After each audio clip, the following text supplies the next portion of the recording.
Om.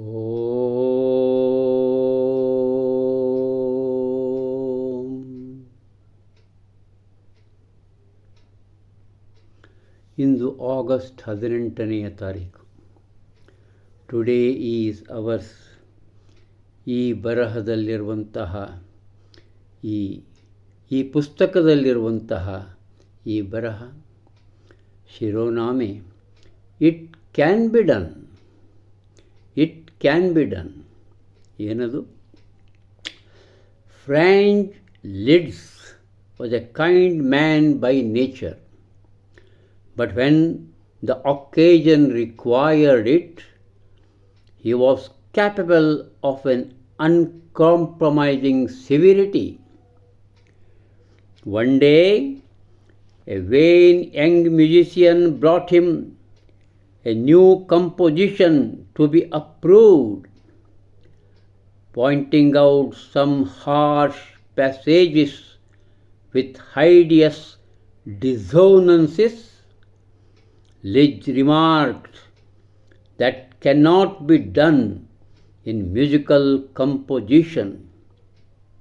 But, boasted the young composer, I have done it. Smiling sardonically, Lidge bent over his desk, put his quill into the ink pot, and then spattered the black fluid liberally over the young man's clothes. This too, he remarked, can be done, but it should not. Then he went out and bought the young man a new suit of clothes. ಅಂಡ್ರ ಬರಹ ಇಲ್ಲೇ 7 deadly sins of modern society ಅಂತಿದೆ. ಇವು ಯಾರು ಒರಿಜಿನೇಟರ್ ನನಗೆ ಗೊತ್ತಿಲ್ಲ, ಆದರೆ ರಾಜಘಾಟದಲ್ಲೇ ಮಹಾತ್ಮ ಗಾಂಧಿಯವರ ಸಮಾಧಿಯ ಕೆಳಗೆ ಇವನ್ನು ಕೆತ್ತಿದ್ದಾರೆ ಈ ಶಬ್ದಗಳನ್ನು ಅಂತ ನಾನಿ ಪಾಲ್ಕಿಯವಾಲಾರವರು ಪ್ರಸಿದ್ಧ ಅಡ್ವೊಕೇಟ್ ಅವರು ಹೇಳಿದ್ದಾರೆ. ಅದರ ಇಂಟ್ರೆಸ್ಟಿಂಗ್ ಆಸ್ಪೆಕ್ಟ್ ಅಂದರೆ ಅಮೇರಿಕಾದ ಅಧ್ಯಕ್ಷ ಜಿಮ್ ಕಾರ್ಟರ್ ಅವರು ರಾಜ್ಘಾಟ್ ಇಲ್ಲಿ ಇಂಡಿಯಾಕ್ಕೆ ಬಂದಾಗ ರಾಜ್ಘಾಟದಲ್ಲಿ ಈ ಸಾಲುಗಳನ್ನು ನೋಡ್ತಾರೆ. 7 deadly sins of modern society ಅಂತೇನು ಮಾರುಸ್ ಅವರು ಇಲ್ಲಿ ಬರ್ದಾರೆ, ಅದನ್ನು ನೋಡಿ ಅದು ನಮ್ಮ ಸೆಕ್ರೆಟರಿಗೆ ಅದನ್ನು ಬರ್ಕೋ ಅಂತ ಹೇಳ್ತಾರೆ. ಮುಂದೆ ಅವರು ತಮ್ಮ ಭಾಷಣದಲ್ಲಿ ಇದನ್ನು ಉಲ್ಲೇಖ ಮಾಡಿದಾರಂತೆ ಅಮೇರಿಕಾದ ಅಧ್ಯಕ್ಷ ಜಿಮ್ ಕಾರ್ಟರ್. ಯಾವುವು 7 since? Worship without sacrifice, politics without principles, wealth without work, pleasure without conscious, knowledge without character, business without morality, science without humanity. ಎಷ್ಟು ಅದ್ಭುತವಾದಂಥ ಒಂದು ಬರಹ, ಒಂದು ದೃಷ್ಟಾಂತದೊಡನೆ, ಜ್ವಲಂತ ದೃಷ್ಟಾಂತದೊಡನೆ. ಆ ವ್ಯಕ್ತಿ ಫಾನ್ಸ್ ಲಿಸ್ಟ್, ಆತ ಹಂಗರಿ ದೇಶದ ಒಬ್ಬ ಶ್ರೇಷ್ಠ ಸಂಗೀತ ಸಂಯೋಜಕ.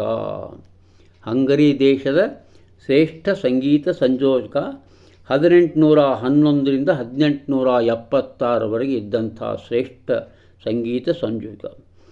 ಸ್ವಭಾವದಿಂದ ಬಹಳ ದಯಾಳು, ಆದರೆ ಕೆಲವು ಸಂದರ್ಭ ಬಂದಾಗ ಆತ ಅವಶ್ಯ ಬಿದ್ದರೆ ತಾನು ಎಂದೂ ರಾಜಿ ಮಾಡಿಕೊಳ್ಳುತ್ತಿದ್ದಿಲ್ಲ, ನಿಷ್ಠುರದ ಸ್ವಭಾವದವಾಗಿದ್ದ ಅಂತ. ಒಮ್ಮೆ ಒಬ್ಬ ತರುಣ ತಾನೊಂದು ಸಂಗೀತ ಸಂಯೋಜನೆಯನ್ನು ಮಾಡಿ ಆ ಶಬ್ದಗಳ ಮಾಡಿ ತಾನು ಮಾಡೇನಿ ಅಂಥೇಳಿ ಒಂದು ಅಹಂಕಾರದಿಂದ ಇವನ ಹತ್ರ ಬರ್ತಾನೆ. ಯಾರ ಹತ್ರ? ಫ್ರಾನ್ಸ್ ಹತ್ರ ತೋರಿಸ್ತಾನೆ ಹೋಗಿ. ಆವಾಗ ಫ್ರಾನ್ಸ್ ಮನಿ ಹೇಳ್ತಾನೆ, ನೋ ಇಲ್ಲ, ಅವು ಒರಟು ಬರಹಗಳು, ಅವನ್ನ ಮಾಡಲಿಕ್ಕಾಗೋಲ್ಲ ಅಂತ ಹೇಳಿಬಿಡ್ತಾನೆ. ಆವಾಗ ಫ್ರಾನ್ಸ್ ಏನು ಹೇಳಿದ ಗೊತ್ತಾ? ಸಂಗೀತ ಸಂಯೋಜನೆಯಲ್ಲಿ ಇಂಥವುಗಳನ್ನು ಮಾಡುವುದು ಸಾಧ್ಯವಿಲ್ಲ ಅಂತ ಹೇಳ್ತಾನೆ.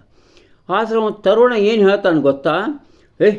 ಇಲ್ಲ, ನಾನು ಮಾಡೇನಿ, ಇದನ್ನು ನೀವು ಒಪ್ಪಲಿಕ್ಕೆ ಬೇಕು ಅಂತೇನೋ ಒಂದಿಷ್ಟು ಮಾತುಕತೆ ಆಗ್ತದೆ. ಆವಾಗ ಇವಾಗ ಸಿಟ್ಟು ಬರ್ತದೆ. ಯಾರಿಗೆ? ಫ್ರಾನ್ಸ್ ಲಿಸ್ಟ್ ಸಿಟ್ಟು ಬಂದು ಆತ ಹಿಂಗೆ ಅಂಥೇಳಿ ನಕ್ಕೋತಾನೆ. ತನ್ನ ಆ ಟೇಬಲ್ ಕೆಳಗಿರುವಂಥ ಇಂಕ್ ಪಾಟ್, ಆ ಇಂಕ್ ಪಾಟ್ನೊಳಗೆ ಹಕ್ಕಿಗಳ ಗರಿಯ ಲೇಖನಿ ಇರ್ತಲ್ಲ, ಅದನ್ನು ಎದ್ದಿದವನ ಆ ತರುಣನ ಮಿತ್ರನ ಅಂಗಿ ಮೇಲೆ ಅತ್ಲಾಗಿತ್ಲಾಗೆಲ್ಲ ಮಸಿಯನ್ನು ಸಿಡಿಸಿ ಬಿಡ್ತಾನೆ. ಇದನ್ನೂ ಮಾಡಬಹುದಲ್ಲವೇ ಅಂತ ಹೇಳ್ತಾನೆ. ಆದರೆ ಮಾಡಬಾರದು ಅಂತ ಹೇಳ್ತಾನೆ. ಮತ್ತು ಇಷ್ಟಾದ ಮೇಲೆ ಸ್ವಲ್ಪ ಹೊತ್ತಾದಮೇಲೆ ಇದೇ ಈ ಫ್ರಾನ್ಸ್ ಲಿಸ್ಟು ಅಂಗಡಿಗೆ ಹೋಗಿ ಅವನು ಹೊಸ ಬಟ್ಟೆ ತಂದು ಕೊಟ್ಟು ಹೊಸ ಬಟ್ಟೆ ತಂದು ಕೊಡ್ತಾನೆ. ಇದೊಂದು ಉದಾಹರಣೆ, ಇದೊಂದು ಅಪೂರ್ವವಾದ ಉದಾಹರಣೆ ಮೂಲಕ ಯಾವುದು ಉತ್ತಮವಾದದ್ದನ್ನು ಶ್ರೇಷ್ಠರು ತಿಳ್ಕೊಂಡಿರ್ತಾರಲ್ಲ ಅದನ್ನು ನಾವು ಒಪ್ಪಬೇಕಾಗ್ತದೆ ಅನ್ನುವಂಥ ಒಂದು ಉದಾಹರಣೆ. ಆ ಕೆಳಗಿನ 7 ಮಹಾನ್ ಪಾತಕಗಳು, ಮಾರಕವಾದ ಮಹಾನ್ ಪಾಪಗಳು, ಅವನ ಕನ್ನಡದಲ್ಲೇ ನಾನು ಸಹ ಇದು ನಾನಿ ಪಾಲ್ಕಿವಾಲಾರವ್ರ ಜೀವನ ದರ್ಶನ ಭಾರತೀಯ ವಿದ್ಯಾಭವನದಿಂದ ಪ್ರಕಟ ಆಗಿತ್ತು. ನಾನು ಬರೆದಂಥ ಪುಸ್ತಕ ಪ್ರಕಟ ಮಾಡಿದ್ದರು.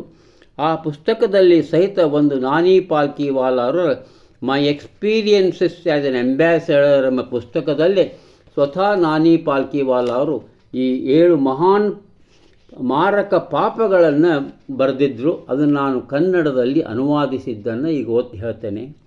ನೀತಿ ತತ್ವಗಳಿಲ್ಲದ ವಾಣಿಜ್ಯ ವ್ಯವಹಾರ, ನೀತಿ ತತ್ವಗಳಿಲ್ಲದ ವಾಣಿಜ್ಯ ವ್ಯವಹಾರ, ಚಾರಿತ್ರ್ಯವಿಲ್ಲದ ಜ್ಞಾನ, ನಿನ್ನ ನಡೆನುಡಿಗಳು ಉತ್ತಮವಾಗಿರಬೇಕು. ಆತ್ಮಪ್ರಜ್ಞೆ ಇಲ್ಲದ ಸುಖ, ಆತ್ಮಪ್ರಜ್ಞೆ ಧರ್ಮಪ್ರಜ್ಞೆ ಇದ್ದು ಸುಖಗಳನ್ನು ಸಂತೋಷವನ್ನು ಅನುಭವಿಸಬೇಕು. ಆಮೇಲೆ ತತ್ವಸಿದ್ಧಾಂತಗಳಿಲ್ಲದ ರಾಜಕಾರಣ, ತತ್ವಸಿದ್ಧಾಂತಗಳಿಲ್ಲದ ರಾಜಕಾರಣ, ಮಾನವೀಯತೆ ಇಲ್ಲದ ವಿಜ್ಞಾನ, ವಿಜ್ಞಾನವನ್ನು ಮಾನವಗಾಗಿ ಸದುಪಯೋಗಗೊಳಿಸಬೇಕು, ಅವನಿಗೆ ಬದುಕಲಿಕ್ಕೆ ಸಹಾಯವಾಗುವಂಥ ವಿಜ್ಞಾನ ಇರಬೇಕು.